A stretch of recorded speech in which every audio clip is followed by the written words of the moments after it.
Veronica, what's with all the dead elites? What do you mean? Looks like a family feud, like they were killed by brutes. Is there something I should know? It's classified. Ah, some things never change. During the Covenant's first assault of Earth, ODSTs who had been deployed groundside discovered something they had never expected to see.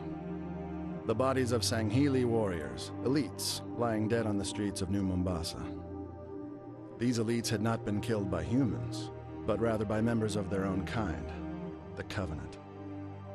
They had been killed by brutes. Originating from the distant world of Doisak, the Jiro Hanai, more commonly known as brutes, joined the Covenant after recovering from a vicious internal conflict which had destroyed their way of life. Rudderless and lacking unified leadership, the once tribal brutes accepted the Covenant theology quickly and passionately. My faith is strong. I will not fail. This conversion, however, came with drawbacks. Although the Covenant was led by the prophets, its military class was dominated by the elites. This meant that the brutes were immediately subjugated to servile roles. The elites' preeminence would not be questioned, something which would become a constant source of tension. It wasn't until decades later that a small portion of brutes were officially given their own ships. Coincidentally, it was about the same time that the Covenant first encountered humanity near the planet of Harvest. Due to a political shift in power, the brutes led the initial assault against the human world, which became the first in a long series of advancements within the Covenant.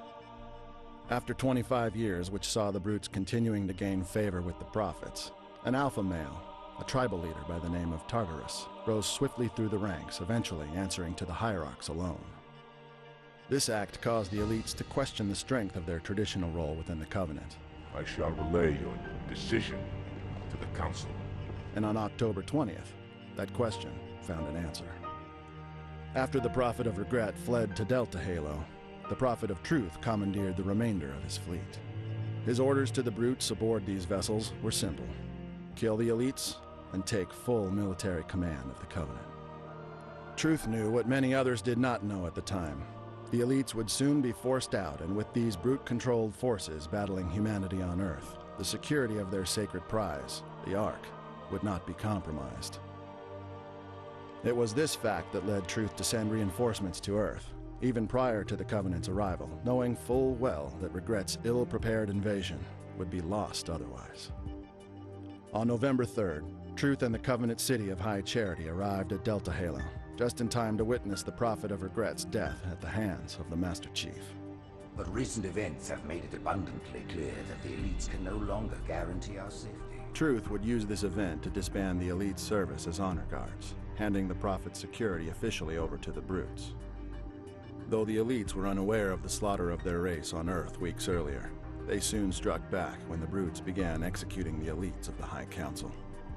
Quickly, the brutes took control of the Covenant's reserves, pushing the elites back long enough to return with Truth to the planet. It was then that they activated the gateway portal under the Earth's surface, using it to travel to the Ark, where they would face humanity and the elites one last time. This final battle would prove fatal for the brutes and the Covenant. They would ultimately be destroyed by their enemies, and the Ark would be obliterated in the process. In the wake of this loss, the fate of their race and any existing threat they might hold remains something of a mystery.